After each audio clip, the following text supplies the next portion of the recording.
c'est un sous-gouvernement, vous le savez tous. Excellent nom aussi le lab du livre, puisque ici, à Genève, le livre semble être un peu en ébullition, si j'en prends les chiffres, comme sur une sorte de Beck-Bunsen qui tournerait à plein régime.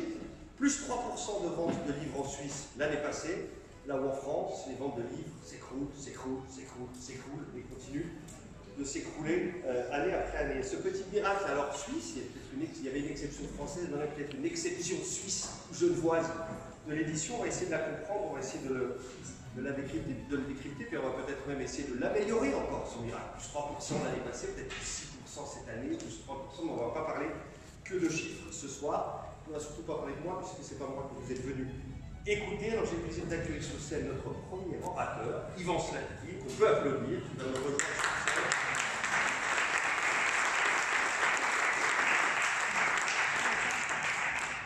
Yvan Slatky, patron des éditions du même nom qui ont fêté leur centenaire l'année passée. Exact. Voilà. Président de la FER aussi. Exact. Ça, je ne sais pas s'il faut le dire trop fort ici. Ouais, la salle est à vous. Vous êtes un peu le type de droite de l'après-midi. Donc vous avez une grosse pression sur les épaules. Vous allez vous donner toutes les clés du succès, de votre succès. Je vous laisse la salle. Le jeu ce soir, c'est que vous avez chacun 10 minutes. Et à chacun des 10 minutes, on prendra 2 questions. Et ensuite, il y aura plein d'autres questions. Vous les garderez pour l'apéritif, comme ça les réponses seront bien meilleures. Yvan Slatky, c'est à vous. Merci Alexis Favre. Alors j'avais compris que j'avais pour mission d'ouvrir la soirée. Ouvrez. Donc je ne pense pas que vous aurez de questions à me poser. C'était simplement pour saluer monsieur le conseiller d'État Thierry Cotello.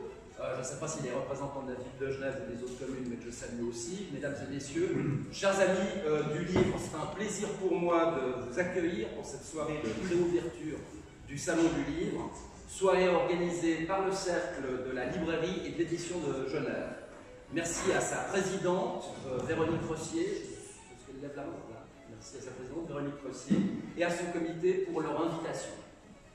Le Salon du Livre est toujours une bonne occasion pour mettre en avant les métiers du livre, les enjeux d'une industrie qui marie culture et commerce, et qui est aussi une branche à part entière de l'économie.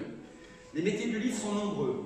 Éditeurs, graphistes, imprimeurs, diffuseurs, distributeurs ou encore libraires sont autant d'activités qui dépendent directement d'un créateur, d'un auteur. Et en ce début de XXIe siècle, il serait erroné de penser que ces métiers du livre sont des métiers du passé. Bien au contraire. La révolution 4.0, soit la numérisation et la digitalisation de l'économie, impacte directement et de manière durable toute la chaîne du livre et l'oblige à s'adapter. Le développement de la blockchain et du streaming, couplé au développement de l'impression numérique à la commande pour satisfaire une demande qui reste attachée au papier, vont, à n'en point douter, modifier en profondeur le fonctionnement des marchés du livre. Les moyens d'édition sont aujourd'hui démultipliés avec la possibilité de s'auto-éditer en ligne pour des coûts défiant toute concurrence et en utilisant ensuite les GAFA pour en assurer une diffusion mondiale. Cette nouvelle économie ne doit cependant pas nous faire oublier que le livre est un bien culturel, dans le sens où sa valeur marchande ne peut pas être simplement le reflet de la loi de l'offre et de la demande. Chaque livre est unique et n'a pas de concurrent direct qui lui est 100% comparable. Et en aucun cas, le prix d'un livre ne saurait refléter l'entier du travail réalisé par l'ensemble des acteurs de la chaîne du livre, de l'auteur au libraire, en passant par l'éditeur ou l'imprimeur. L'écrit et sa transmission, par voie numérique ou imprimée, de par sa nature culturelle, doit toujours être encadré par des lois ou des pratiques qui permettent de protéger la diversité de l'offre, essentielle dans un système libéral au sens noble du terme, au sens humain.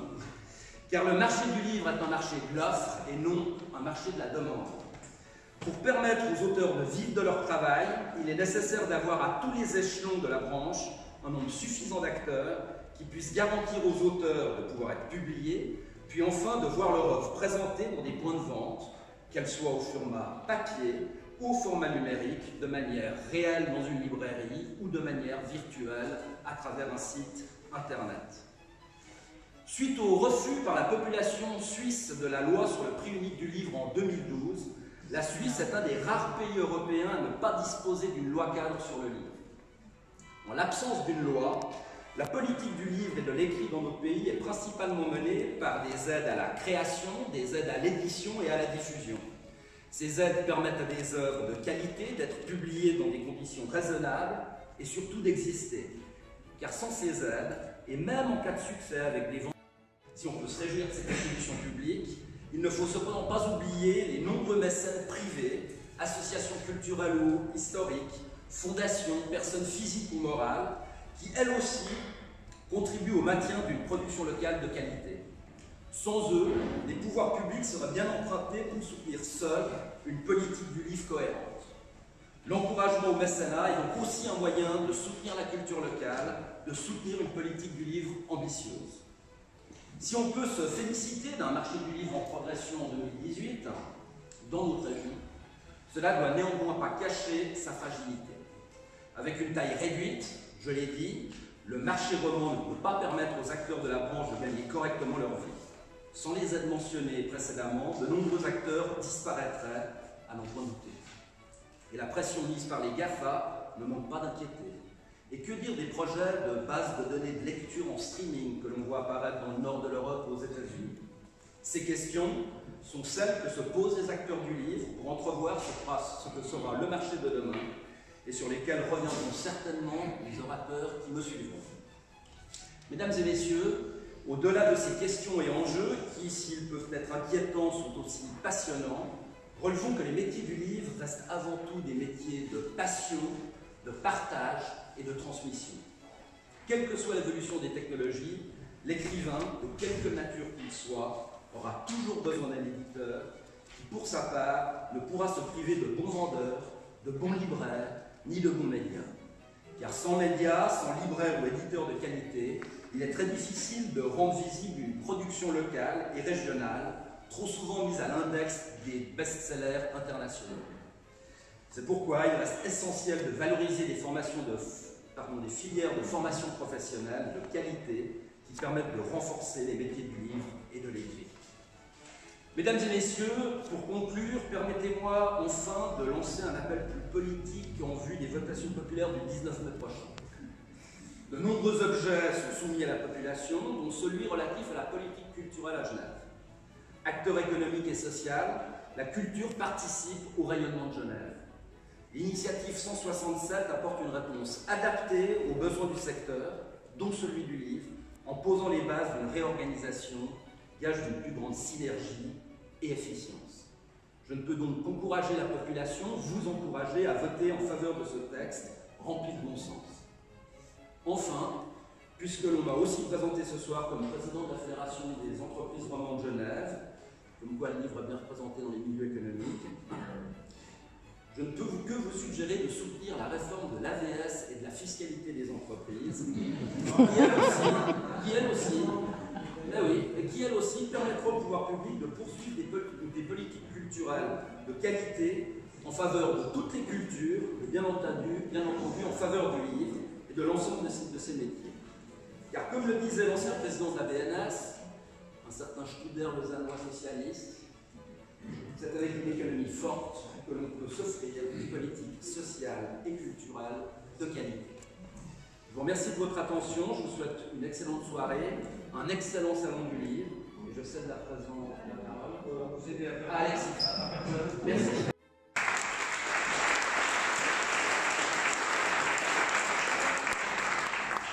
Quand on pense à l'offre culturelle comme ça, comme le sien à Genève, on pense au théâtre, au grand théâtre, à la musique, à l'usine, à plein de choses, on ne pense pas forcément à l'édition.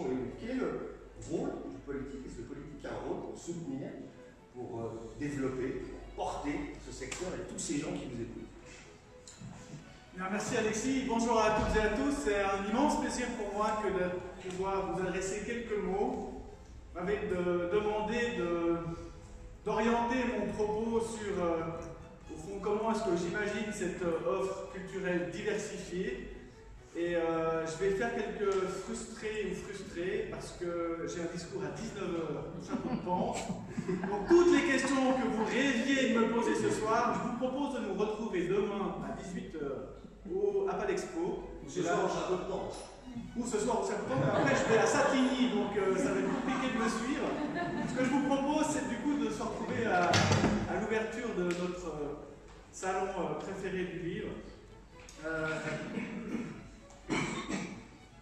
Sur cette quelques mots, car inévitablement la question du local se pose: où commence et où s'arrête le périmètre de ce que nous pouvons appeler le local. À mon sens d'ailleurs, la langue et la région priment, mais il faut certainement élargir le sens. Et je répondrai bien sûr à votre question. Avant cela, il faut clarifier le périmètre. Y a-t-il vraiment des frontières? Demain, les assises professionnelles qui seront au Salon du Livre va traiter la question du livre par-delà les frontières. Ce soir, dans cela, nous anticipons les questions. En réunissant les éditeurs, les éditrices, les libraires, les distributeurs et les distributrices, les imprimeurs, les imprimeuses, les graphistes, les journalistes, les bibliothécaires, les professionnels du multimédia, les hommes et les femmes de plume, les lectrices et les lecteurs, vous abolissez déjà ce soir les frontières, lesquelles peuvent être, et vous le savez, de différentes natures. Une nature peut-être topographique déjà. Ces frontières-là en tout cas, la culture les transcende. Le canton de Genève vient d'ailleurs de signer, il y a de cela 10 jours, une convention transfrontalière dans le domaine de la danse. Preuve en est que l'universalité de l'art pourrait inspirer bien d'autres propositions. Transcender les frontières, dépasser les bornes, voilà les intérêts du travail que nous sommes en train de réaliser aujourd'hui. Parfois, les frontières sont linguistiques, et dans le domaine du livre, se pose alors la question de la traduction. Des pays comme la Suède investissent massivement dans la traduction. On considère d'ailleurs là-bas qu'un bon livre exporté fera autant pour l'image du pays que les entreprises, par exemple du meuble, dans une entreprise bleue et jaune. Quoique dans ce domaine, on pourrait même imaginer parler de culture. Parfois, les frontières sont psychologiques. On ne veut pas lire un livre sur un écran. Les bibliothèques sont au cœur d'un profond changement de paradigme.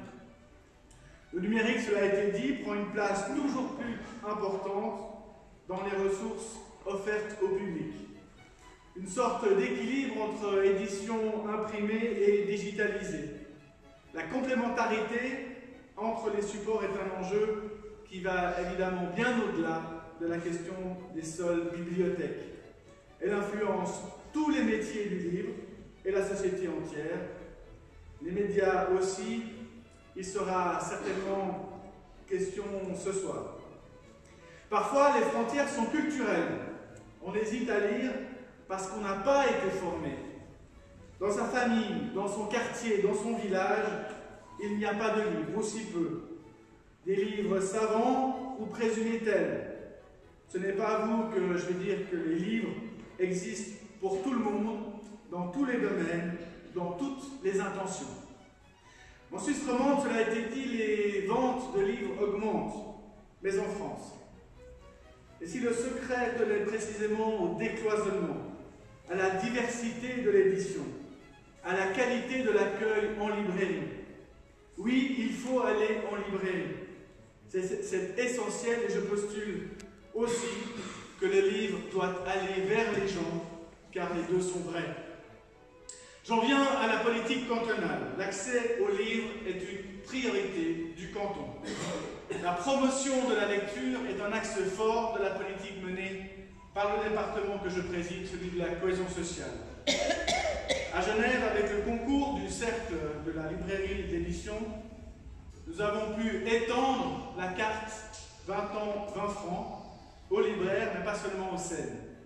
L'objectif est ainsi d'inciter les jeunes à se rendre dans les librairies locales. Bref, à consommer local, si vous me permettez cette métaphore agricole qui va évidemment bien au-delà de la production locale. Elle est appropriée, cette métaphore. La culture, avant tout, c'est vrai, fait pousser des fruits. Il en existe de toute nature, les fruits de l'esprit aussi. J'aimerais bien faire pousser les livres et voir perler ainsi le goût de la lecture, même là où il ne pleut pas. Même là où on ne s'y attend pas. Dans les gares, par exemple, dans les cafés, il y a ainsi des projets magnifiques que nous souhaitons développer et travailler. Mesdames et messieurs et chers amis, le cercle a pour vocation de répandre, et je cite, le goût de la lecture, partager des expertises professionnelles et faire rayonner le livre à Genève auprès de la population. Nous disons ce soir la même chose. L'accès au livre constitue un axe fort du message culture qui sera discuté début mai au Conseil d'État et que je déposerai. Ensuite, ce message culture sera mis en consultation. Bien sûr, il y a le Salon du Livre, ce rendez-vous important, mais je veux que le Salon du Livre, circule toute l'année, que le texte, que le verbe, que le dessin investissent la société tout entière, et je dirais même capillaire, un peu comme cette année avec le Salon du Livre qui se rend en ville. Il y a dans ce message des propositions novatrices, encourageantes. Mon credo, c'est que toute la culture, et pas seulement celle du livre, doit aller là où les gens se trouvent. Il faut parfois casser des codes. L'ambition des pouvoirs publics avec les professionnels se rejoignent ainsi. Après la consultation, nous pourrons affiner le projet. Nous sommes désormais à bout touchant et le livre doit avoir et sera une place forte dans les mémoires de chacune et de chacun, et ce, dès la prime enfance. Toutes les études démontrent l'idée selon laquelle le numérique tue le papier. En fait, je pense même qu'il le complète. Le livre a de l'avenir. Nous allons nous employer à le démontrer.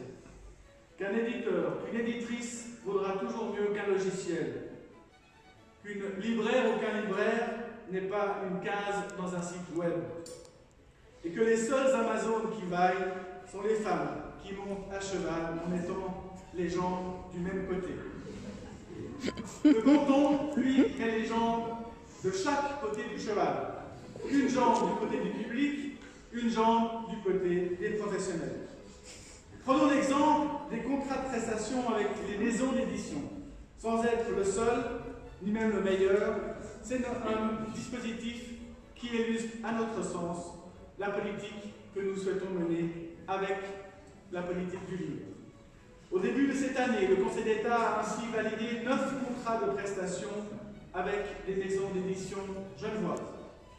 Il s'agit d'un soutien structurel d'une durée de 4 ans sur la base d'un projet et d'un plan financier par la maison d'édition. Le contrat de prestation n'est ainsi pas une simple subvention, mais un outil de politique publique partagée qui reconnaît ainsi le bénéficiaire dans son rôle d'agent culturel.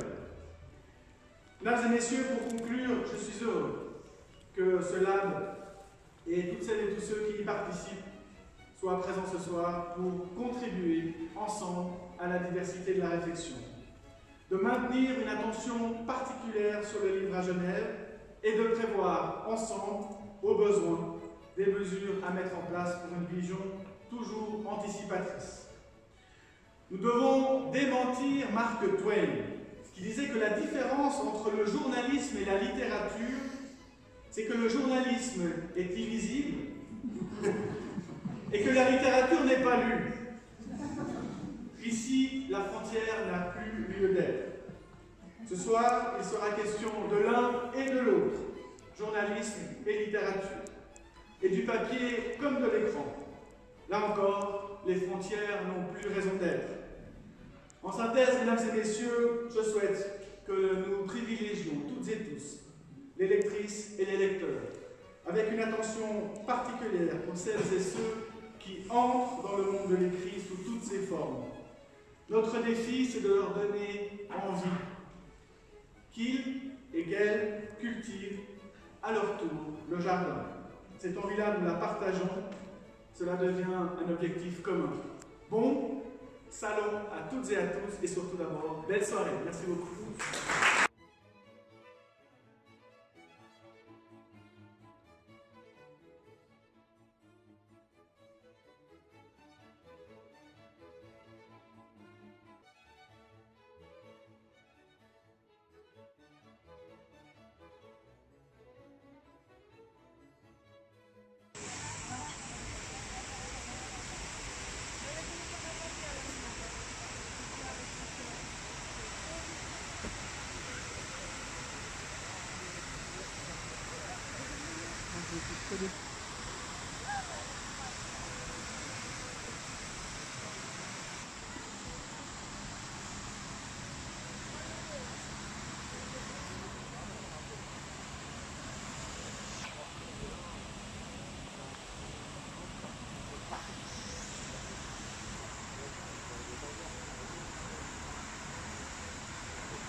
C'est un brumisateur.